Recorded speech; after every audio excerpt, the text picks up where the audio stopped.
రాష్ట్రంలో అధికారం మాదే 2028 అసెంబ్లీ ఎన్నికల్లో గెలిచి తీరుతాం. రాష్ట్ర అధ్యక్ష పదవిపై హైకమాండ్దే నిర్ణయం.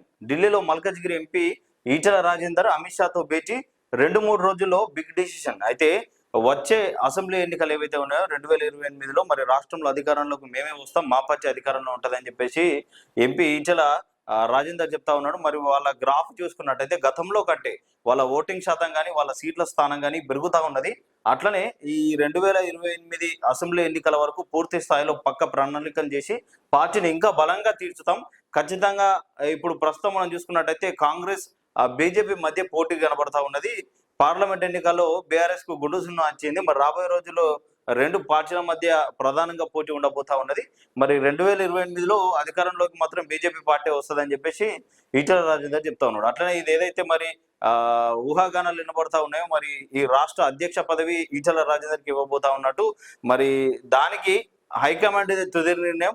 ఒకవేళ వాళ్ళు ఇస్తే నేను ఖచ్చితంగా ఆ బాధ్యతలు తీసుకుంటా అని చెప్పేసి ఈటెల రాజేందర్ చెప్తా ఉన్నాడు. హైకమాండ్ కూడా ఈటెల రాజేందర్ని చూస్తూ ఉన్నట్టు మనకు కనబడతా ఉన్నది. ఎందుకంటే ఇటు ఉద్యమ నాయకుడిగా ఇటు తెలంగాణ మంచి పట్టున్నది. అట్లనే గతంలో ఈ ఏదైతే మరి బీఆర్ఎస్ పార్టీలో పనిచేసిండో ఆ అనుభవం ఉన్నది. మొత్తం ఆ పూర్తి స్థాయి లీడర్లతో సంబంధాలు ఉన్నాయి. అట్లనే రాజకీయ అనుభవం ఆయనకు పూర్తి స్థాయిలో కనబడతా ఉన్నది.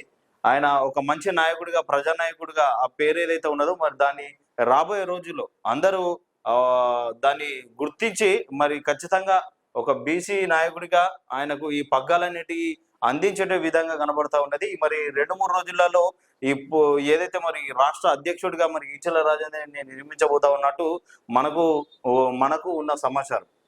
2028 అసెంబ్లీ ఎన్నికల్లో రాష్ట్రంలో బీజేపీదే అధికారం అని ఆ పార్టీ మల్కాజిగిరి ఎంపీ ఈటెల రాజేందర్ ధీమా వ్యక్తం చేశారు.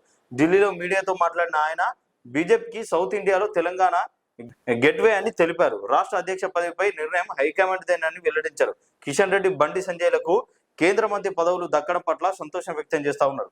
అయితే ఈ ఏదైతే కేంద్ర మంత్రి శాఖలో మరి ఇద్దరికి పదవి దక్కిందో దాని మీద హర్షం వ్యక్తం చేస్తా ఉన్నారు. ఖచ్చితంగా ధీమాతో ఉన్నారు. ఇక 2028లో బీజేపీ పార్టీ అధికారంలోకి వస్తుంది. ఖచ్చితంగా ఆ దిశగా మేము పనిచేస్తామని చెప్పేసి వాళ్ళందరూ చెప్తానమాట. మరి ఈ అధ్యక్ష పదవి ఎవరికి వరిస్తుందో మనకు ఈ 2-3 రోజులలో తెలియకపోతా ఉన్నది. కానీ ఊహాగానాలు మాత్రం మెండుగా ఈటెల రాజేందర్ వైపే వినిపిస్తా ఉన్నాయి. మరి చూడాల్సింది ఎవరికి ఇస్తారు ఏంది అనేది మనకి 2-3 రోజులలో తెలిసిపోతుంది.